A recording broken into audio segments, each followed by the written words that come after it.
Hi there, Sylvia Peterson here. I teach happiness. My company is Happy Starts With You, and I teach an 8-week course. And in this part 2 of 3 series, I wanted to give you a glimpse of what to expect in my 8-week course.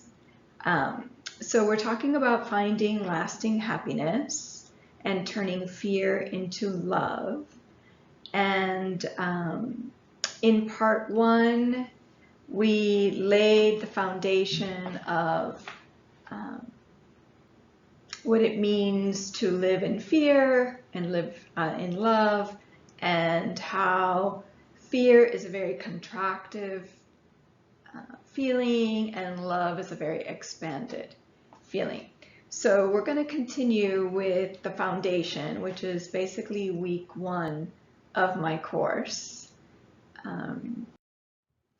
with happiness key number 1, which is take responsibility for your happiness. So this is the good news and the bad news.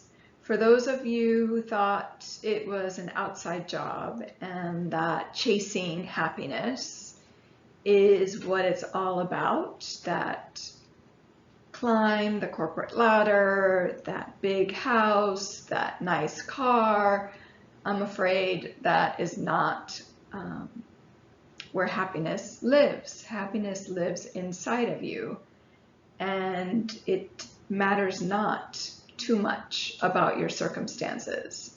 So you get to take responsibility for your happiness. And we can't be happy if we're blaming everyone or everything, again, those circumstances.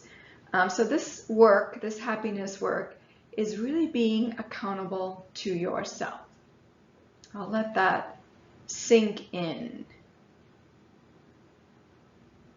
So I find it good news that happiness is an inside job and that you now feel empowered to find your inner happiness.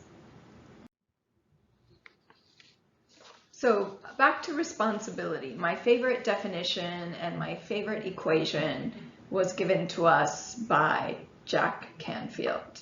And he defines responsibility as the equation E plus R equals O. E is the events. These are all the things that happen to all of us. We lose loved ones. People in our lives choose things that we wish they hadn't chosen. Mental illness, which a lot of people have in their families. So those are all the events that happen to us. The only thing we can control is the R, which is the response. How do we respond to those events?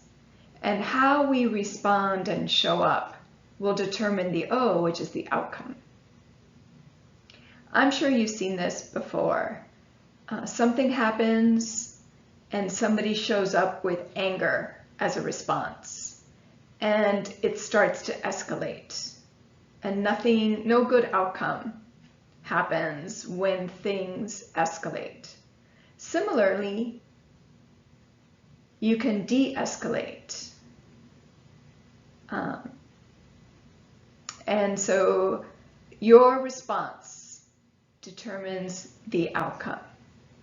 And so a lot of people think they can control the events, and they spend a lot of time and energy trying to control the events of their life. And if you are doing that, you must be exhausted, because you can't control the events. The only thing you can control is your response. So if you learn this, your life will completely change. And sometimes the response is, you know what? I need 5 minutes. What you just said is a lot. It takes me a little time to process things. Right now, I'm feeling confused, I'm feeling hurt, and I don't want to respond to you in this moment. But make sure you say something. Just walking out of the room is not a good response. There's exceptions to everything. I'm sure there is a good time when walking out of the room works best for that moment. So just remember that events plus response equals outcome.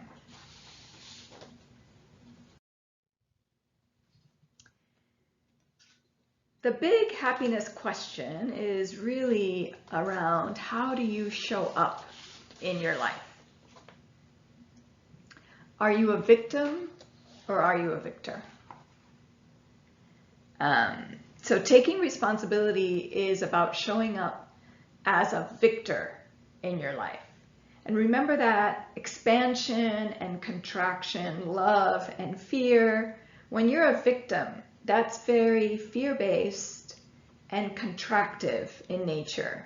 And when you're a victor, that is very love-based and expansive. You remember we were doing that yesterday, just like this person at the top of the mountain. And my favorite passage that demonstrates that is from Viktor Frankl's book, Man's Search for Meaning. You may know that book, you may know Viktor Frankl. He was an Austrian neurologist, psychiatrist, philosopher, author, and Holocaust survivor. And so he says this, I'm going to read it to you. We who lived in concentration camps can remember the men who walked through the huts comforting others, giving away their last piece of bread. They may have been few in number, but they offer sufficient proof that everything can be taken from a man but one thing, the last of human freedoms, to choose one's attitude in any given set of circumstances, to choose one's own way. And isn't that powerful? Think about that. To be a Holocaust, to be in one of those camps, and to be able to be generous, to be able to sort of surpass the situation and be kind to those around you.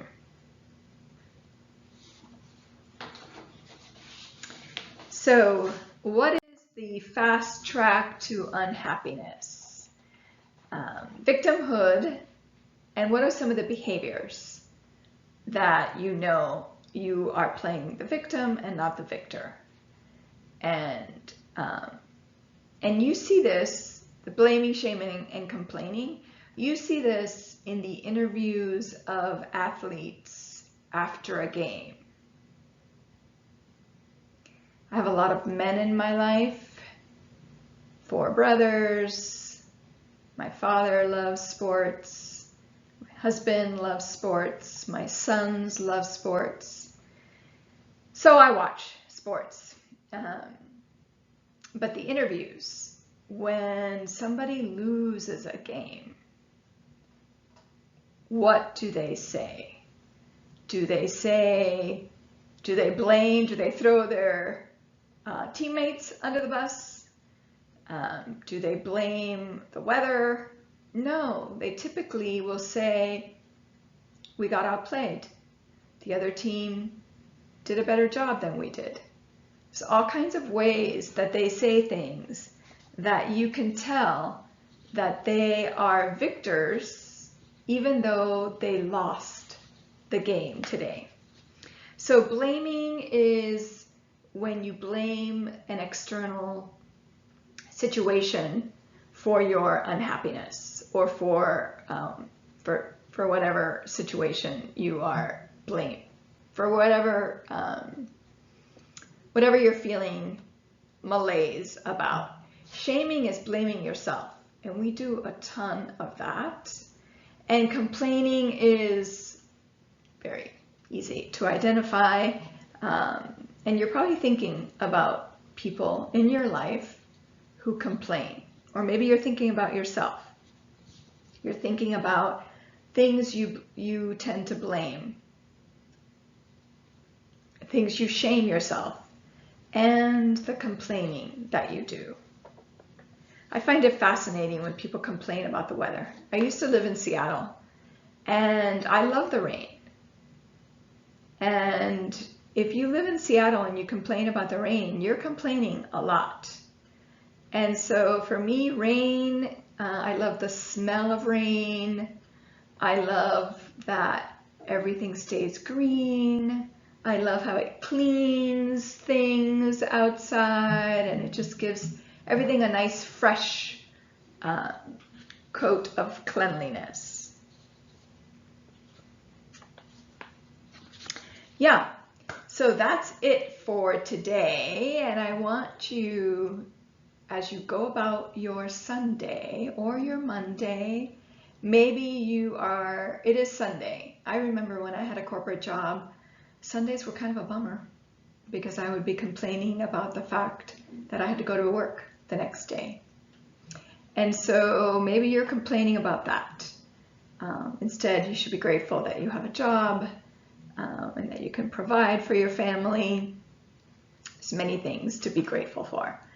All right, so I hope you've enjoyed this part 2. There's one more part coming tomorrow. Would love to hear your thoughts and what you pay attention to, what blaming, shaming, and complaining you find yourself under, and reach out. I have been reconnecting with so many of you, and it fills my soul to see some of you that I have not seen in decades. All right, so bye for now. Enjoy your Sunday.